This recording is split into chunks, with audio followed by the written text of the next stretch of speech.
Dramily.com, unlimited drama series. I found the second phone at 2:47 a.m. on a Tuesday, buzzing like an angry wasp in the bottom of Celeste's gym bag. My wife of 18 years was supposedly in Denver at a corporate communications conference, extending her stay because of networking opportunities. The phone's screen lit up with a message that made my blood freeze. Can't wait to taste you again tomorrow night. Room 412, Nis, D. My name isn't D, it's Oliver Harlan, but everyone calls me Ollie. I'm 42, used to be an IT consultant before I got tired of fixing other people's digital messes and started fixing houses instead. Turns out I'm better with my hands than I ever was with code. Too bad I couldn't fix my marriage with a screwdriver and some elbow grease. Standing in our tastefully renovated kitchen in Westport, Connecticut, holding my wife's secret phone, I felt something crack inside my chest. Not my heart breaking. That would come later. This was something colder, sharper. The sound of trust shattering into a million pieces. The phone buzzed again. Another message from D. Tell your husband you're extending the conference again. I've got plans for us this weekend. I set the phone down on our granite countertop and walked to the window. Outside, our neighbor Marcia was taking out her trash at nearly 3 in the morning, her bathrobe flapping in the Connecticut breeze. She spotted me through the kitchen window and waved. Marcia knew everyone's business before they knew it themselves. I wondered if she knew about Celeste. The house felt different now, like a stage set where I'd been playing a role without knowing it. Our wedding photos on the mantle, Celeste's business awards on the bookshelf. Our daughter Maddie's college acceptance letter, still pinned to the refrigerator. All of it suddenly seemed like props in someone else's life. I picked up the phone again and scrolled through the messages. Months of them. Hotel reservations, restaurant bookings, explicit photos I definitely didn't take. My wife, the woman who complained when I left dishes in the sink, had been living an entire double life. The messages painted a picture I didn't want to see but couldn't look away from. Weekend work trips that were actually romantic getaways. Late nights at the office that were spent in hotel rooms. Business dinners that turned into something else entirely. D turned out to be Damien Voss, senior vice president at Celeste's company. I'd met him at office parties, tall, silver-haired, drove a Tesla Model S, and wore suits that probably cost more than my monthly mortgage payment. He had that predatory charm that certain men cultivate, the kind that makes them think they're entitled to whatever they want, including my wife. I made coffee and sat at the kitchen table, reading through months of betrayal. The messages were detailed, graphic, and worst of all, they showed a side of Celeste the first D never seen. She was playful, spontaneous, passionate, all the things she used to be with me but hadn't been for years. By sunrise, I'd read every message, seen every photo, memorized every hotel receipt. I knew about the spa weekend in the Berkshires, the business trip to Boston that was really a romantic getaway, the afternoon meetings that happened in Damien's downtown apartment. My phone rang. Celeste's boss, Richard Morrison, calling at 6:30 a.m. Ollie, sorry to call so early. Is Celeste there? She's supposed to be presenting to the board this morning, but she's not answering her phone. She's at the Denver conference, I said automatically. Extended her stay for networking. Silence on the other end. Then, Ollie, the Denver conference ended 3 days ago. We didn't even send anyone this year. I closed my eyes. Thanks for letting me know, Richard. After hanging up, I sat in my kitchen and laughed. Actually laughed out loud, the sound echoing off our custom cabinets and stainless steel appliances. 18 years of marriage, and my wife couldn't even be bothered to coordinate her lies properly. The second phone buzzed again. Damien. Good morning, beautiful. Ready for another day in paradise? I typed back. Always ready for you, baby. His response came immediately. That's my girl. See you at lunch. I have something special planned. I deleted the conversation and put the phone back in Celeste's gym bag, exactly where I'd found it. Then I went upstairs to our bedroom and started packing her things. Celeste came home on Thursday evening, rolling her suitcase through the front door like she was returning from an actual business trip. She looked good, tanned, relaxed, wearing a new dress I'd never seen before. Guilt money, probably, Damien's way of saying thanks for the memories. Hey, honey, she called out, her voice bright and artificial. Miss me? I was sitting in my leather chair in the living room, her packed suitcases arranged neatly by the front door. The divorce papers my lawyer had rushed through were spread across the coffee table like a deck of cards. How was Denver? I asked. She froze in the doorway, her eyes taking in the suitcases, the papers, my carefully neutral expression.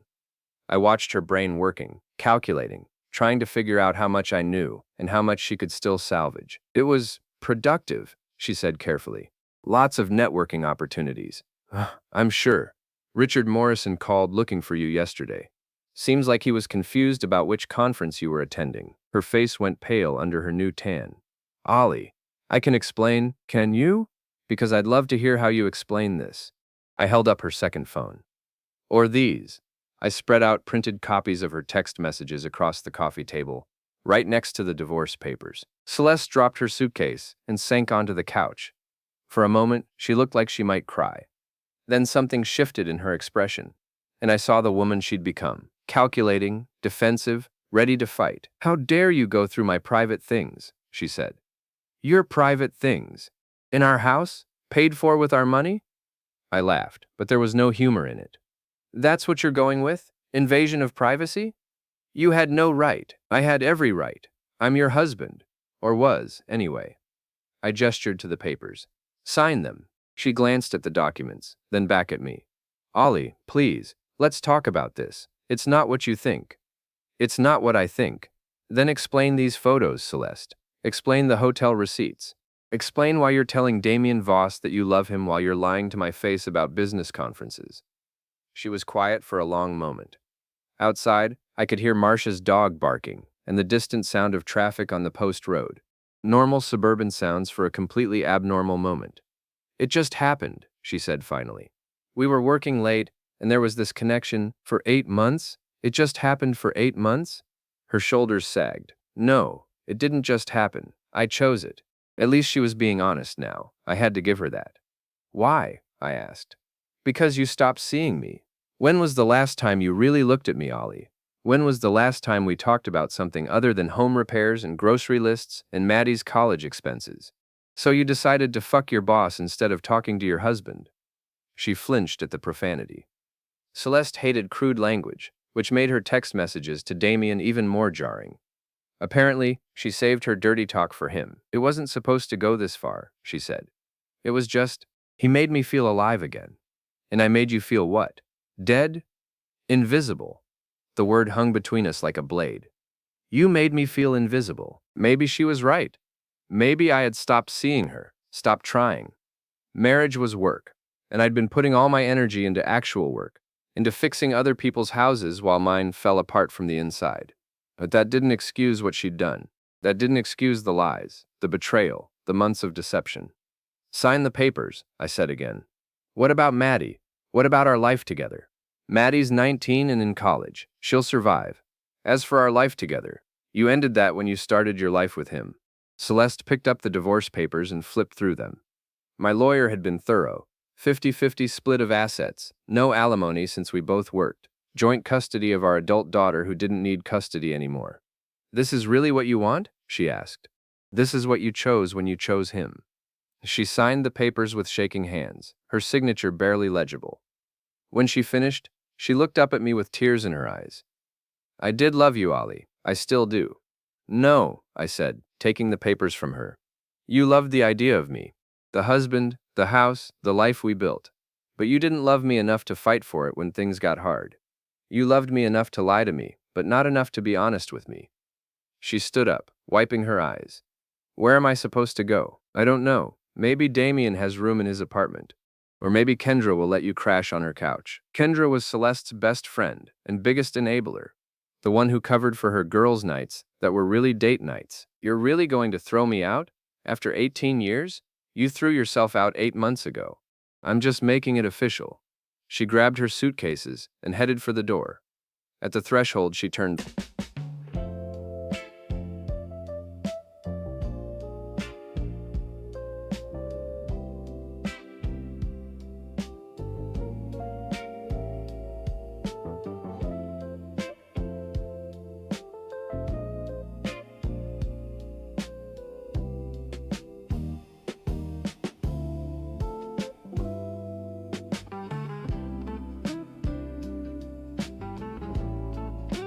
back. You'll regret this, Ollie. When you're sitting alone in this house, you'll regret pushing me away. Maybe, I said, but I'll never regret finding out who you really are. After she left, I poured myself 3 fingers of bourbon, and called my friend Pete, who owned O'Malley's, the local dive bar where everyone knew your name and your business. She's gone, I told him. About damn time, Pete said. I've been watching her sneak around for months. Didn't have the heart to tell you. You knew. Saw her with some silver-haired asshole at Murphy's Steakhouse last month. They weren't discussing quarterly reports, if you know what I mean. I knew what he meant. Everyone knew what he meant. I'd been the only one living in denial. You want to talk about it? Pete asked. Not yet, but I might want to do something about it. Pete was quiet for a moment. Then, whatever you need, buddy, whatever you need. The thing about being an IT consultant turned contractor is that you learn to think systematically. Every problem has a solution if you break it down into manageable pieces. Every system has vulnerabilities if you know where to look. Celeste and Damien thought they'd won. She'd moved into his downtown apartment within a week of our confrontation, and according to Marcia's intelligence network, they were already talking about making things official once our divorce was finalized. But they'd made a crucial mistake. They'd underestimated me. I spent the weekend in my home office, surrounded by empty beer bottles and Chinese takeout containers, mapping out their lives like a general planning a campaign. Social media accounts, work schedules, financial records, social connections. I built a complete picture of their world. Damien Voss, 40, Senior Vice President of Strategic Communications at Morrison & Associates. Divorced 3 years ago, pays alimony to his ex-wife Jennifer and child support for his 2 teenage kids. Drives a Tesla Model S. Lives in a luxury apartment complex called Harborview. Belongs to an exclusive gym downtown. His social media was full of humble brags about business deals and photos of expensive meals. More importantly, he was arrogant. His Instagram was public, his LinkedIn was detailed, and his Facebook was full of personal information.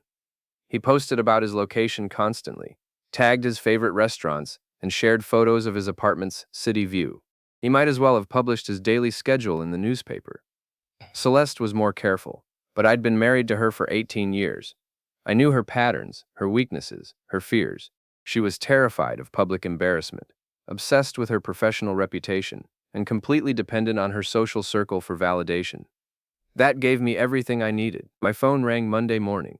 Maddie, calling from her dorm at UConn. Dad, Mom told me about the divorce. Are you okay? How do you explain to your 19-year-old daughter that her mother is a lying, cheating narcissist without sounding like a bitter ex-husband? I'm fine, sweetheart. These things happen. She said you threw her out without warning, that you wouldn't even discuss counseling. Of course she did. In Celeste's version of events, she was probably the victim of my unreasonable demands and controlling behavior. Did she tell you about Damien? I asked. Silence on the other end. Then, she said they were just friends. They've been having an affair for 8 months, Maddie. She was lying to both of us. More silence. Then, quietly, I'm sorry, Dad. I didn't know. It's not your fault, and it's not your problem. You focus on school, okay? Let the adults handle the adult problems. Are you going to be okay? Really? I'm going to be better than okay, I said. I'm going to be free. After we hung up, I went back to my research. Damien's company had strict policies about relationships between supervisors and subordinates.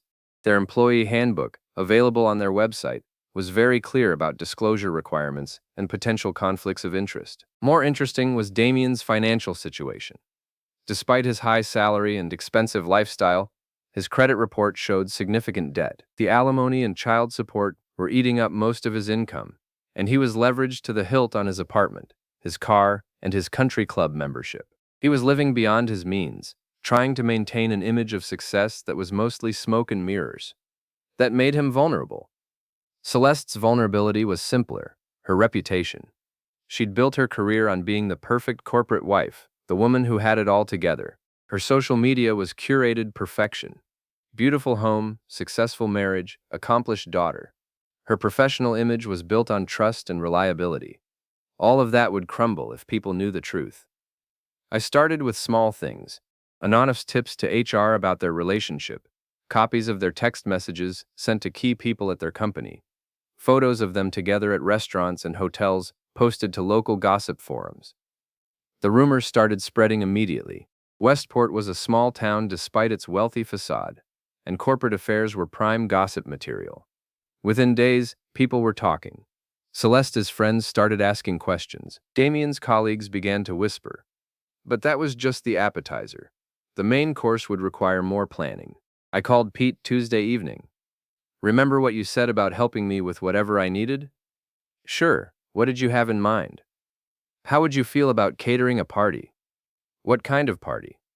The kind where everyone finds out the truth. Pete laughed. I'll bring the popcorn. The beautiful thing about small-town social circles is that everyone goes to the same places. In Westport, that place was the annual summer festival in the town square, a weekend-long celebration of local businesses, overpriced food trucks, and community gossip. Celeste never missed it. For 18 years, she'd worked the crowd like a politician, networking with other corporate wives and showing off our perfect family. This year, she'd be there with Damien, probably trying to control the narrative about their relationship. I had other plans. Pete's Bar, O'Malley's, had a booth at the festival every year, selling 2 key cards. You asked for 2. Who was the second for? My colleague needed a place. Your colleague who calls you baby in her texts?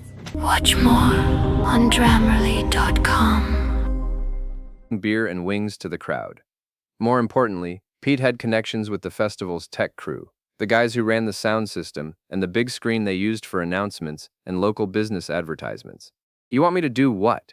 Pete asked when I explained my plan. Just a simple slideshow. Photos of Celeste and Damien at various hotels and restaurants over the past 8 months. Nothing pornographic, just evidence of their relationship timeline. And you want this displayed when, exactly? Saturday night, during the main stage presentations, right before the mayor's speech about family values and community trust. Pete grinned. You're diabolical, Ollie. I like it. It gets better. I've also prepared a little documentary about Damien's financial situation. Turns out he's been using company expense accounts for their romantic dinners. That's embezzlement. How do you know that? Because I hacked his credit card statements and cross-referenced them with his expense reports. Amazing what you can find when you know where to look. The festival was crowded Saturday night.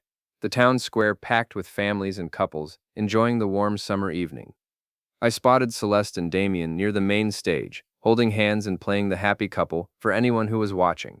Celeste looked beautiful in a new sundress, her hair perfectly styled, her smile bright and artificial. Damien wore khakis and a polo shirt, trying to look casual and approachable. They were working the crowd, shaking hands with local business owners and town council members. I stayed in the back, near Pete's booth, wearing a baseball cap and sunglasses.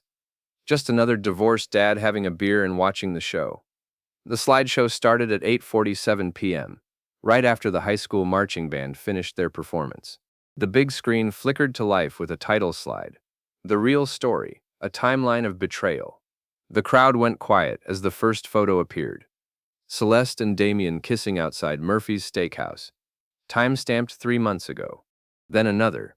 Them checking into the Harbor View Hotel, while Celeste was supposedly at a business conference. I watched their faces in the crowd.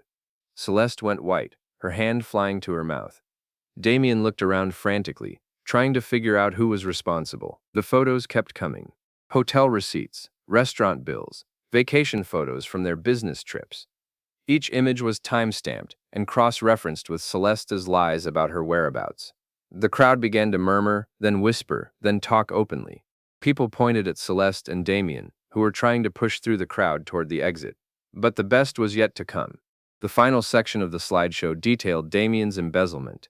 Expense reports, claiming business dinners that were actually romantic dates, hotel rooms charged to the company for personal use. Even a weekend in Martha's Vineyard billed as a client meeting. The crowd was buzzing now, smartphones out, people taking photos and videos of the screen. This would be on social media within minutes, spreading through Westport's gossip network like wildfire. Celeste and Damien finally made it to the edge of the crowd, but they weren't fast enough. As they tried to leave, Kendra appeared in front of them, her face flushed with anger. 8 months? Kendra shouted, loud enough for half the festival to hear. You've been lying to me for 8 months? Kendra, please, let me explain, Celeste started. Explain what? How you made me cover for you. How you made me lie to Ollie. How you turned me into an accessory to your affair. The crowd was gathering around them now, drawn by the drama. This was better than any entertainment the festival had planned. It's not what it looks like, Damien said, trying to take control of the situation. Really? Kendra pulled out her phone and showed him the screen. Because it looks like you've been stealing from your company to pay for your midlife crisis. That's when I stepped forward, pushing through the crowd until I was face to face with my soon-to-be ex-wife and her lover. Hello, Celeste. Damien. I nodded politely, like we were meeting at a church social instead of the scene of their public humiliation. You did this, Celeste hissed. You sick, vindictive. I did what? Told the truth? Showed people who you really are? I looked around at the crowd, which had grown larger and quieter, everyone straining to hear our conversation. I thought you'd appreciate the transparency. You're always talking about the importance of honest communication in relationships. Damien stepped forward, trying to look intimidating. You're going to regret this, Harlan. I have lawyers. I have connections. I'll destroy you. I laughed, a genuine sound of amusement. Destroy me. Damien, you can't even manage your own credit card payments. How are you going to destroy anyone? The crowd tittered with laughter. Someone in the back shouted, Tell him, Ollie. Besides, I continued, I'm not the one who's going to be explaining embezzlement charges to the police. That would be you. Damien's face went pale. You can't prove anything. Actually, I can. I've already sent copies of your expense reports and credit card statements to your company's board of directors, along with a detailed analysis of your fraudulent claims. They should be receiving that information right about now. As if on cue, Damien's phone started ringing. He looked at the screen, and his face went even paler. That's probably your boss, I said helpfully. You should answer it. He didn't answer it. Instead, he grabbed Celeste's hand and tried to push through the crowd again. But people weren't moving aside anymore. They were closing in, phones out, recording everything. Celeste, someone called from the crowd. Is it true you've been cheating on Ollie for 8 months? Did you really make Kendra lie for you? Another voice shouted. Damien, are you going to jail for embezzlement? They were trapped in a circle of their neighbors, friends, and colleagues, all of them demanding answers to questions that had no good responses. I watched for a moment, feeling a deep satisfaction settle in my chest. Then I turned and walked away, leaving them to face the consequences of their choices. Pete was waiting for me at his booth, 2 beers already open. That was beautiful, he said, handing me a bottle. Absolutely beautiful. It was justice, I corrected. There's a difference. We clinked bottles and watched as Celeste and Damien finally broke free from the crowd and ran toward the parking lot, pursued by a dozen smartphones recording their retreat. What happens now? Pete asked. Now they live with the truth. No more lies, no more deception, no more playing the victims. Everyone knows who they are and what they did. And you? I took a long drink of my beer and smiled. Now I get to be free. The fallout was swift and merciless. By Sunday morning, the festival videos had gone viral on local social media. #Westport Drama was trending on Twitter, and the local newspaper was already working on a story about corporate ethics and small-town scandals. Damien was fired Monday morning. The embezzlement charges were bad enough, but the public humiliation made him toxic to Morrison and Associates. They couldn't afford to keep an executive who'd become a laughingstock. Celeste lasted until Wednesday. Technically, she wasn't fired. She was given the opportunity to resign to pursue other opportunities. The company's official statement mentioned personal circumstances and mutual agreement. But everyone knew the truth. I heard about their professional demise through Marcia, who'd become my unofficial intelligence network. She brought me coffee and gossip every morning, updating me on the latest developments in the Celeste and Damien saga. She's staying at the Marriott now, Marcia reported Thursday morning. Apparently, Damien's apartment was too small for both of them, and his ex-wife is threatening to take him back to court for increased alimony. And Kendra? Cut her off completely. Won't return her calls. Blocked her on social media. Told everyone at the country club that Celeste used her as an accomplice. I wasn't surprised. Kendra had built her reputation on being trustworthy and discreet. Discovering that Celeste had manipulated her into lying and covering for an affair had destroyed their friendship permanently. What about his kids? I asked. Won't speak to him. His daughter posted on Instagram about being embarrassed by her father's pathetic midlife crisis. It's got over 300 likes. The thing about public humiliation is that it has a momentum of its own. Once the story gets out, everyone wants to add their own details, their own observations, their own theories. Celeste and Damien weren't just dealing with the immediate consequences of their exposure. They were dealing with an ongoing narrative that they couldn't control. Former friends came forward with stories about suspicious behavior they'd noticed but hadn't mentioned. Colleagues shared details about office interactions that made more sense now. Even the staff at local restaurants began talking about the couple who always paid cash and asked for discreet tables. The court of public opinion had rendered its verdict, and there was no appeal process. Friday afternoon, my lawyer called with an update on the divorce proceedings. She wants to contest the settlement, he said. Claims you destroyed her reputation and cost her her job. Can she do that? She can try, but she doesn't have a case. You didn't force her to have an affair or embezzle company funds. You just made sure people knew the truth. What's she asking for? Alimony, a larger share of the house, compensation for lost income. The usual desperate moves when someone realizes they've blown up their life. I thought about it for a moment. Celeste was broke, unemployed, and socially isolated. Damien was in the same boat, facing potential criminal charges and a bitter custody battle with his ex-wife. They'd lost everything that mattered to them. Their jobs, their reputations, their social standing, their financial security. It should have felt like enough. But it didn't. Tell her no, I said. She made her choices. Now she gets to live with them. That evening, I was working in my garage when Celeste's car pulled into the driveway. She sat behind the wheel for several minutes before getting out, like she was gathering courage for a conversation she didn't want to have. She looked terrible. Her hair was unwashed, her clothes wrinkled, her makeup smeared. This was Celeste without her armor of perfection, and it was a shocking transformation. "Hello, Ollie," she said quietly. "Celeste, what do you want?" "I want to talk, please.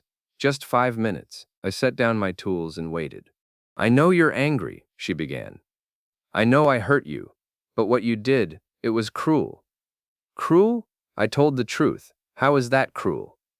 "You destroyed my life, my career, my friendships, my reputation. Everything I worked for is gone. You destroyed your life. I just made sure people knew about it." She started crying then. Not the manipulative tears she'd used during our marriage, but real, broken sobs. "I lost everything, Ollie. Everything. I can't get another job in communications because everyone knows what happened. I can't afford my own apartment. I have no friends, no family support, nothing." "What about Damien? Isn't love supposed to conquer all?" "Damien's gone. He left yesterday. Said he was moving to Florida to start over. Didn't even say goodbye." "Of course he did. Damien was a predator, not a romantic. When the thrill was gone and the consequences became real, he moved on to easier prey." "I'm sorry your boyfriend abandoned you," I said, "but that's not my problem." "Please, Ollie, I'm begging you, call off the lawyers. Stop fighting the settlement. Let me have something to start over with." I looked at her standing in my driveway, broken and desperate, asking for mercy she'd never shown me. "Do you remember what you said when you left?" I asked. "You said I'd regret pushing you away, that I'd be sorry when I was sitting alone in this house." She nodded, wiping her eyes. "You were wrong. I'm not sorry. I'm not lonely. I'm not regretful." I stepped closer to her, close enough to see the fear in her eyes.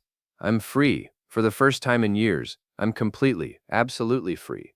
Free from your lies, your manipulation, your selfishness. Free from wondering what I did wrong or how I could fix our marriage. Free from being married to someone who saw me as an obstacle to her happiness instead of a partner in building it." "Ollie, you want to know what cruel looks like? Cruel is lying to your husband's face for 8 months. Cruel is making your best friend an accomplice to your betrayal. Cruel is stealing from your company to pay for your affair. Cruel is telling your daughter that I threw you out without warning instead of admitting that you chose another man over your family." She was crying harder now, her shoulders shaking with the force of her sobs. "What I did was justice. What I did was consequences.